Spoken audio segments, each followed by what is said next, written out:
दो पोलियो के कतरों की ये छोटी सी कहानी है।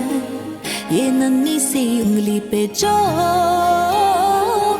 छोटी सी निशानी है, जिसने माजूरी से जिंदगी बचानी है।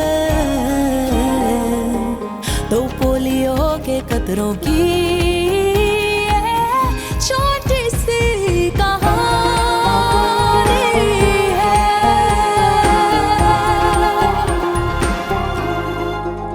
हो दरवाजे पे जो आते हैं वो मेहमान ही होते हैं।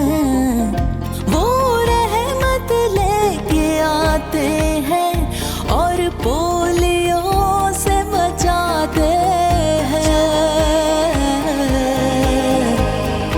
बच्चों को छुपाने की ये कैसी नादानी